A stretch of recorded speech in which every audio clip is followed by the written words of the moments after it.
Welcome back to The Explainer. Today, we're going to entirely flip the script on how you probably view extreme market fear. I mean, for most people, plummeting prices and bearish sentiment, those are massive, flashing, red warning signs. But what if I told you that in specific DeFi protocols, extreme market fear isn't a bug at all? It's actually a feature. What if it's literally a designed engine for exponential protocol growth? Today, we are diving deep into the macro dynamics of PLAZM right at day 270 of its life cycle. We're going to unpack exactly how falling prices are being converted into a massive structural advantage through this highly engineered supply compression mechanism. It is a really fascinating look at multi-cycle mechanics, so let's just jump right into the data. So here is our roadmap for today. First, the macro fear setup, followed by the supply compression engine and Bitcoin's lost coin precedent.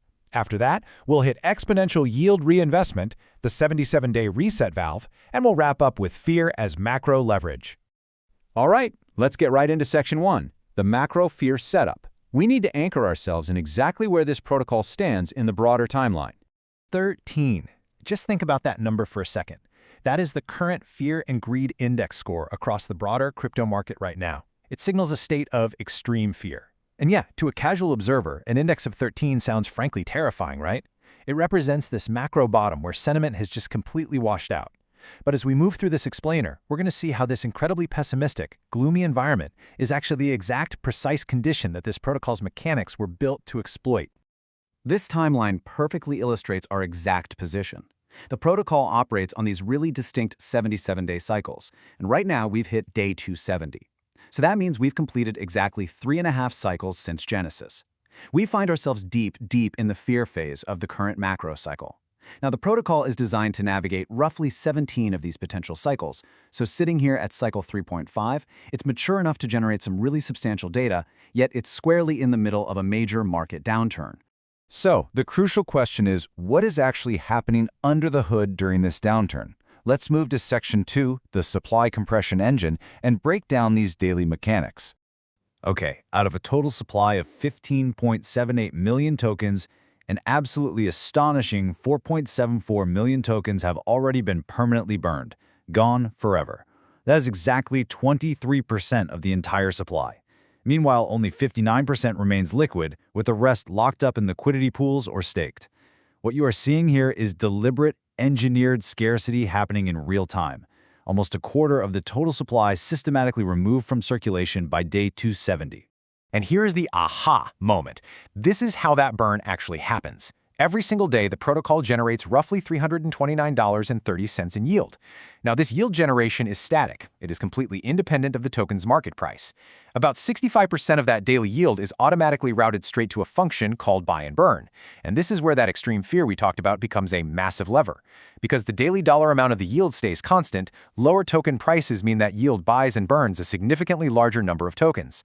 So as these burned tokens permanently leave circulation, they effectively increase the yield power and scarcity for every single token that's left. The cheaper the token, the faster the supply shrinks, and the more concentrated that static yield becomes for the rest of the network. It's wild. Now, I know this might sound like a crazy novel experiment, but it actually mirrors a very famous historical dynamic. Let's move to section 3, Bitcoin's lost coin precedent. Notice the stark difference in these two setups, yet they lead to the exact same economic outcome. In its early days, Bitcoin famously lost an estimated 4 to 5 million coins. You know the stories. People lost their wallet keys, tossed old hard drives into landfills, or coins just got locked up in early, forgotten experiments. That was accidental scarcity, and it removed roughly 20% or more of Bitcoin's total supply forever. As that circulating denominator shrank, the same economic activity was forced to compete for fewer and fewer assets, which beautifully set the stage for massive multi-cycle appreciation. Well, PLAZM has already removed 23% of its supply, but it's doing so through an intentional, engineered, daily automated token burn. It is literally mirroring Bitcoin's accidental scarcity, but doing it entirely by design. But destroying tokens is honestly only half the equation here.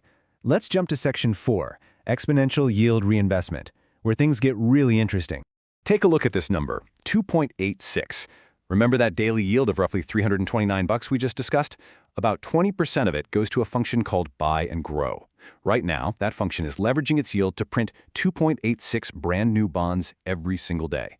And the absolute most critical takeaway here, this requires absolutely zero new external capital. The protocol is essentially self-funding its own bond accumulation using its own internally generated yield. And man, does this create a massive multiplier effect over time.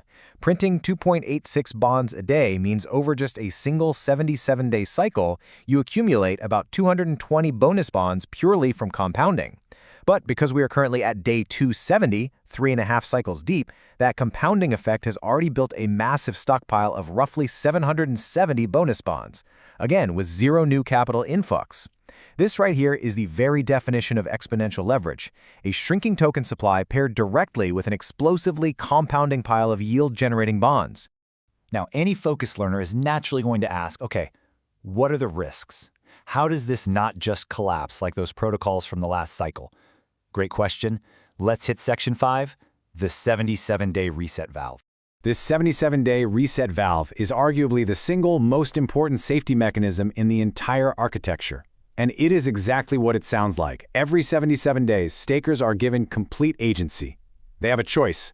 They can either roll their position forward to keep compounding, or they can entirely exit the protocol, no questions asked. With Cycle 4 starting up very soon, roughly around day 277, stakers are currently evaluating their thesis to make this exact choice. It is absolutely vital to compare this to recent crypto history. DeFi is highly experimental, and it carries significant risks for sure.